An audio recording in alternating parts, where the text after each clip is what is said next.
പാലിയേക്കരയിൽ toll പിരിവിനുള്ള stay തുടരും എന്നത് യാത്രക്കാരെ സംബന്ധിച്ച് വലിയ ആശ്വാസമുള്ളൊരു കാര്യമാണ്. കേസ് വെള്ളിയാഴ്ചത്തേക്ക് മാറ്റി. ടോൾ നിരക്ക് കുറച്ചുകൂടെ എന്ന് ഹൈക്കോടതി ചോദിച്ച് നമ്മൾ നേരത്തെ അതിൻ്റെ വാർത്ത പങ്കുവച്ചിരുന്നു. ഇപ്പോൾ പാലിയേക്കരയിൽ നിന്ന് MS ലിഷോയ് നമുക്കൊപ്പം ചേർന്നുണ്ട്. ലിഷോയ്, നേരത്തെ ബിന്നിൽ ആ വിവരങ്ങൾ പങ്കുവച്ചതാണ്. ടോൾ കുറച്ചുകൂടെ എന്ന് ഹൈക്കോടതി ചോദിക്കുന്നത് ആ സ്റ്റേ തുടരും.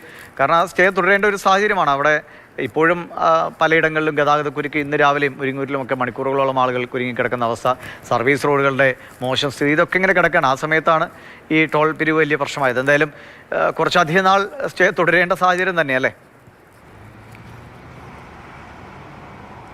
തീർച്ചയായും. അതായത് കഴിഞ്ഞ ദിവസമൊക്കെ തന്നെ, ഈ കഴിഞ്ഞ ശനിയാഴ്ചയൊക്കെ തന്നെ വലിയ ഗതാഗതക്കുരുക്കായിരുന്നു ആമ്പല്ലൂരിൽ ഉൾപ്പെടെ. കഴിഞ്ഞ ദിവസങ്ങളിൽ റോഡ് നന്നാക്കിയതിനെ തുടർന്ന് ആമ്പല്ലൂരിൽ ഗതാഗതക്കുരുക്ക് അല്പം കുറഞ്ഞതായിരുന്നു. പക്ഷേ പിന്നീട് വലിയ ഗതാഗതക്കുരുക്കാണ് ആ മേഖലയിലൊക്കെ തന്നെ ഉണ്ടായത്. മാത്രമല്ല ഈ ചിറങ്ങരയിലും അതുപോലെ തന്നെ അതിനുശേഷം മുരിങ്ങൂരിലുമൊക്കെ തന്നെ ഇപ്പോഴും എല്ലാ ദിവസവും കാന പൊളിയുകയും അതുപോലെ തന്നെ ആ സ്ലാബൊക്കെ തന്നെ ഇടിഞ്ഞു താഴുകയും വലിയ ഗതാഗതക്കുരുക്കൊക്കെ തന്നെ ഉണ്ടാവുകയും ചെയ്തു.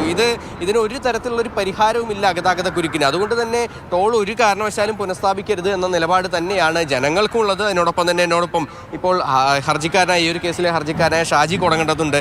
ഒരു കാരണവശാലും ഇത് പുനഃസ്ഥാപിക്കരുത് എന്നുള്ളത് തന്നെയാണ് ഈ പണികൾ. തീർച്ചയായിട്ടും ഇത് വെഹിക്കുലർ അണ്ടർപാസിന്റെ പണി നടക്കുന്നിടത്ത് ഇപ്പോഴും ബ്ലോക്കാണെന്ന് കളക്ടർ റിപ്പോർട്ടുണ്ട്. സുരക്ഷാ മാനദണ്ഡങ്ങൾ പാലിച്ചിട്ടില്ല.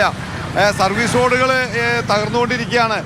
സർവീസ് റോഡുകളുടെ സൈഡിൽ വലിയ കാനകൾ കുഴിച്ചേക്കാണ്. ആ കാനകൾക്ക് ഒരു സുരക്ഷാ ഭിത്തി പോലും ഇല്ല. പണിയുന്ന റോഡുകളൊക്കെ പിന്നെ വീണ്ടും വീണ്ടും പൊളിഞ്ഞുകൊണ്ടിരിക്കുകയാണ്. അത് ശാസ്ത്രീയമായിട്ടല്ല, BMBC ഒന്നും ചെയ്യാതെയാണ് സർവീസ് റോഡ് പണിതുള്ളത്. അതിലെ കൂടെയാണ് വലിയ ടണ്ണേജുള്ള വണ്ടി പോകുന്നത്. സ്വാഭാവികമായിട്ട് പൊളിയാണ്.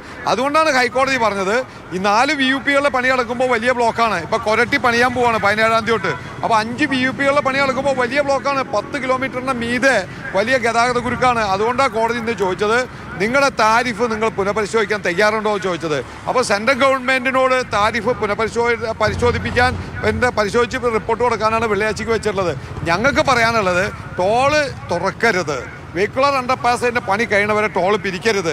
സുഗമമായി ഗതാഗതം ചെയ്യാൻ പറ്റാതെ ടോൾ പിരിക്കരുത്. തീർച്ചയായും. അതായത് ഏകദേശം ഒരു 40 മിനിറ്റ് കൊണ്ട് പാലിയേക്കര ഭാഗത്തു നിന്നും കൊരട്ടി ചിറങ്ങര വരെയൊക്കെ എത്താൻ കഴിയുന്നൊരു റോഡാണ്. പക്ഷേ അവിടെ ഈ അടിപ്പാത മേൽപ്പാത നിർമ്മാണങ്ങൾ നടക്കുന്നതിനാൽ തന്നെ ഇപ്പോൾ 45 മിനിറ്റ് അല്ല, 3 മണിക്കൂറും 2 മണിക്കൂറും 1.5 മണിക്കൂറും ഒക്കെ എടുക്കുകയാണ് ഈ ബ്ലോക്കൊക്കെ കഴിഞ്ഞ് അങ്ങോട്ടേക്ക് എത്താനായി, അങ്കമാലിയിലേക്കൊക്കെ എത്താനായി വളരെയേറെ ജനം ബുദ്ധിമുട്ടുകയാണ്. അതുകൊണ്ട് തന്നെ ടോൾ പുനഃസ്ഥാപിക്കരുത് എന്നുള്ള ഒരു നിലപാട് തന്നെയാണ് എല്ലാവർക്കും ഉള്ളത്.